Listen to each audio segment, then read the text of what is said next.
there has to be a reversal, 65 naira or no deal. There's no how you can be preaching what you can't practice. You have to practice what you preach. Assuming you want to have a subsidy removal, it has to come from the top.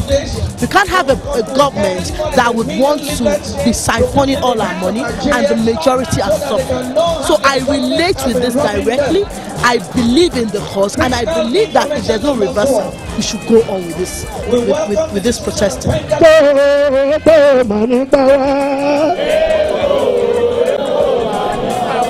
Jonathan thinks we are animals. We are not animals.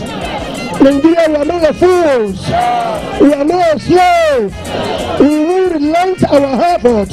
We will not tired. The strike will continue until it dance to our tune. What I think about this is to move on the strike on. If they refuse to dance to our tune, we won't relent, we won't tire, we will continue the strike. We will continue the struggling on the government dance to our tune. The struggle is one voice, one spirit, one nation, one heart. Enough is enough. That's it. I mean, this is the height of it, bringing the fuel issue.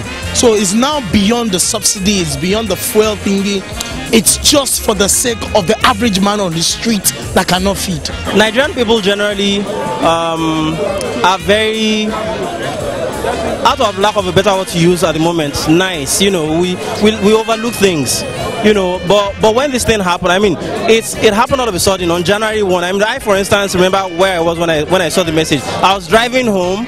My fuel tank was on empty. I just thought, you know, let me go home. When I'm going out in the evening, I'll fill my tank. And then I got the message. And then all the filling stations were closed. And I thought, but this is wicked. And that's how it started. You know, I'm one of the people who over the years have kept complaining about government spending and you know, corruption and all of those things. So the fact that the government is that insensitive is what brought everything else to the front. So it's not that we didn't know about, we actually knew. But now we're like, you know what, before now, okay, a friend of mine actually said this. Before now, government wasn't dipping into our pockets. Government was spending all of that money and they claimed to be subsidizing. Now they want to dip into our pockets. Now my 1,000 naira is 500 naira. I'm angry. You understand what I'm saying? And that is why everybody is here. You look at the kind of things that have been going on, and you know, when they throw the figures at you, Nigeria can't afford the subsidy anymore. I ask yourself, individuals are stealing 40 billion, 80 billion, 100 billion. Nothing is happening to them, and the economy is not collapsing. And so, if 150 million people who are also entitled to this patrimony are saying we want to share 1.3 billion to make, or trillion to make our lives better, I think it's patently wrong for you to deny them that. And it's also, for me, satanic to say that they don't deserve it. And also when you say things like you take that money and you take it to another sector because there's a cabal here, it shows that you are not brave and you are not courageous. If there's a cabal here, why don't you stand here, slay the cabal? Because common logic says that if you take the money from fuel subsidy and you take it to another section, the cabal also will move there. And next 4 years you tell us about cabal. When Okonjo Iweala took $18 billion from our money and went to pay the Paris Club and told us that that money was used to settle Nigeria's debt, and consequently we will see infrastructure everywhere. The name of our document then was titled NEET, National Economic Empowerment Development Strategy. What has happened to that document? Where is the infrastructure? So we are not stupid. It is a clear case of government trampling on people's rights, cheating people out of their patrimony, and the critical mass that we are seeing all across Nigeria goes to show you that people are on that edge. And like Bayo said, you see, it's important that government takes this in, because if you are communicating with two people, you say the policy is for the masses, you want to take the money to do things for the masses, the same masses are coming out to say they don't want it. Yeah, you see a great gift. If they don't want it, take it back. Mo wá sí ibẹ̀ láti wá sọ ẹ̀dùn ọkàn mi ni. Torí nǹkan tó ń ṣẹlẹ̀ yóò dùn mí, ó ń bà mí níjẹ́, ó ń dùn mí, ó ń dùn ẹlẹ́dàá mi. Because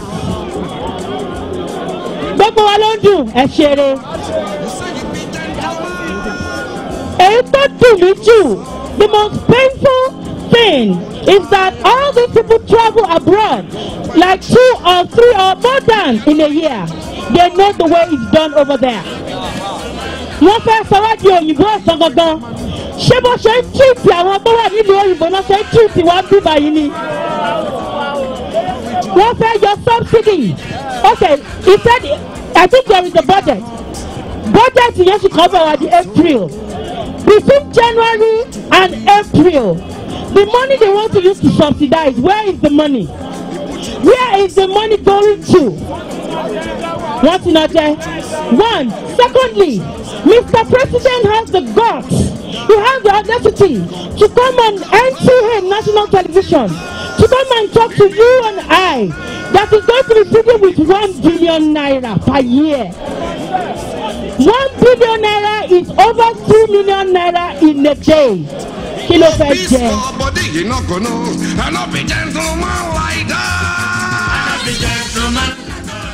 The strike still continues. Today is day 5. Even if he's not saying anything to the public, within him and his God, he knows what he's doing is wrong. He knows that the past 10 years, let me say 10 years, I've never seen this kind of a thing. He knows within himself that it's going to be written under his name, that it is in regime. Boko Haram is there.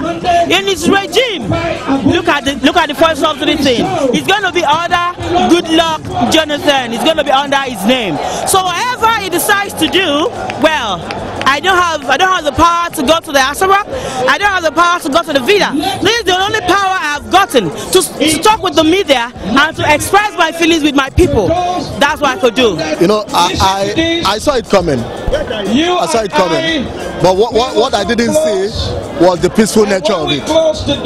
You know, and for me, this is the beginning of the evolution of a real nation. Right here in this crowd, you have the middle income, the lower income, and the upper income.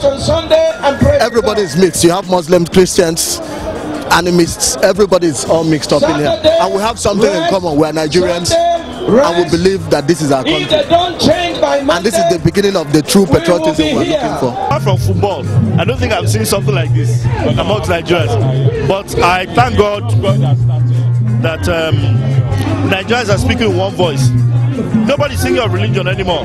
Nobody's singing of whether you're Hausa, Igbo, Yoruba, or anything. It touches everybody. And this is the message they are sending to the president. Why are you treating us this way?